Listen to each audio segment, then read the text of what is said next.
Hi everybody, it's Lori from Close to My Heart and Pink Cloud Scrappers, and welcome to my first video. Today for our first little card, we are actually going to make this cute card that is using one of the new stamp sets from Close to My Heart's idea book, and it is the childhood portrait, and I just love it. I think it's really cute. And we're also going to do a couple other techniques, some random stamping and some dry embossing, just some basic things to kind of get you going. So let's go ahead and get started. And we are going to use just a base colonial white cardstock. We now have these available in bulk. You can get 50 of them with 50 envelopes for $14.95, which is kind of nice because we've had the daisy white, but we haven't had the colonial white, which I love off-white. I'm an off-white kind of girl, so that works out well for me. So that's what we're going to be using today. And the first thing we're going to do, this is our stamp set from Close to My Heart. I just adore this set. It is so cute.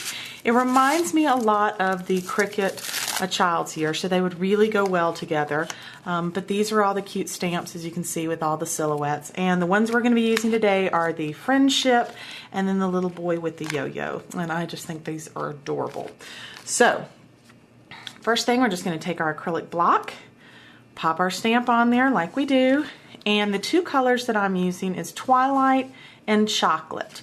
And so these are our ink pads. If you've never seen them, they're really nice. They just open and twist back on themselves when you're ready to use them. I'll show you another little technique with them in just a minute, but I'm going to go ahead and open both of these up to do the random stamping. And first I'm going to stamp on my scratch piece of paper, and then I'm going to stamp on my card.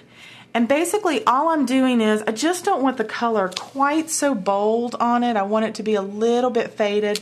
So that's called generational stamping, and this would be second generation, obviously, that I am doing. So we're just gonna load that up and put the chocolate all on it, just kind of in a random pattern. If I just shook the camera, just ignore me. This is a little getting used to, I have to admit, having the camera right here between you and me and the card.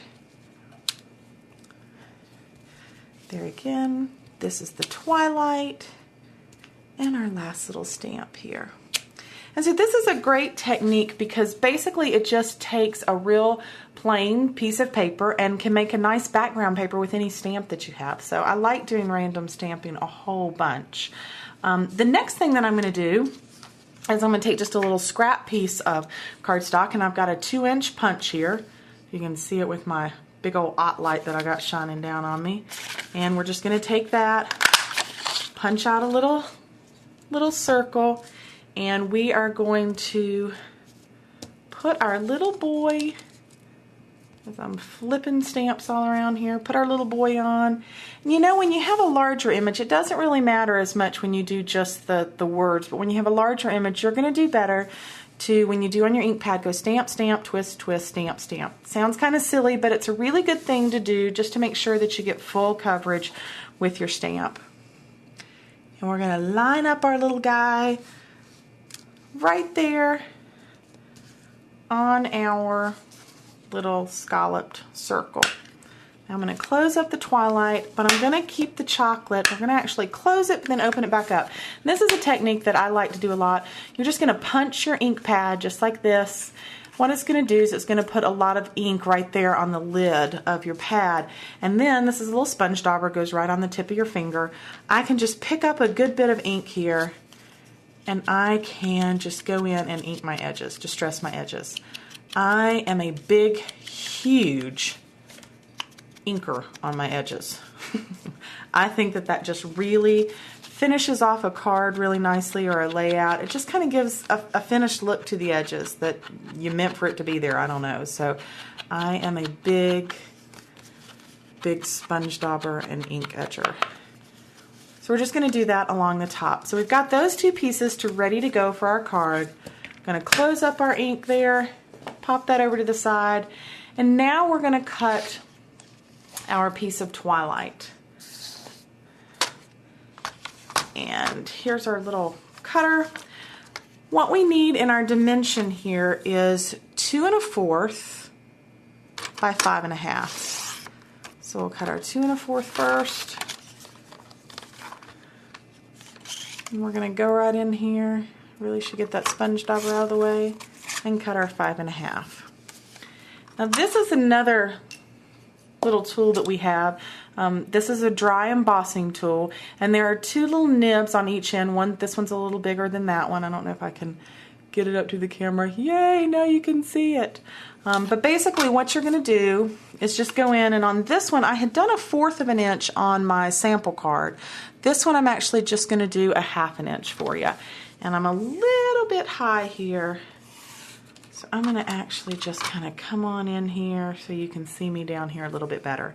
And all you do is you take where the little well is, where your cutting blade would normally be, you're just going to take that and run it along, and it works out really, really nice. I can close it out now that we're going here.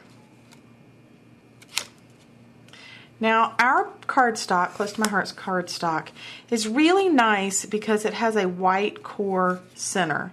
So that can come in handy. It's not a problem when you're using cardstock.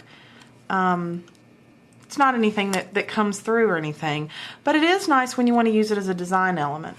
So for instance, you wanted to distress your edges, rip them, you could get that white cardstock showing through just a little bit. And it's really nice. It gives a nice little added feature to your cardstock, which is a good thing. All right. Now that we've done that, we can get that big old honking paper cutter out of the way, which is a good thing considering the limited space I'm working with.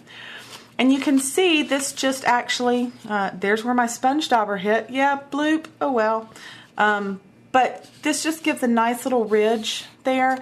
This is where you could also, if you wanted to, you could sand it and make that white come through but we're gonna do it on the back side here, which is what we wanna do.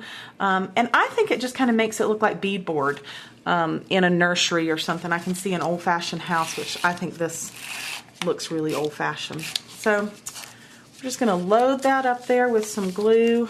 I am a lover of the Herma glue. I think it's great because, as you can see from my little sponge daubing accident there, I tend to make little accidents. So it's nice with the Herma, you can just, the removable, it just comes right off. So we've also got a little piece of ribbon here. This is just some chocolate ribbon with twilight and colonial white little lines on it. I've already got it cut exactly to size. So we're good to go there. We're just going to line it up right on the edge there. If I'd get in view of the camera, that would certainly help. And then we're going to grab a pop dot, take our little guy, pop it on,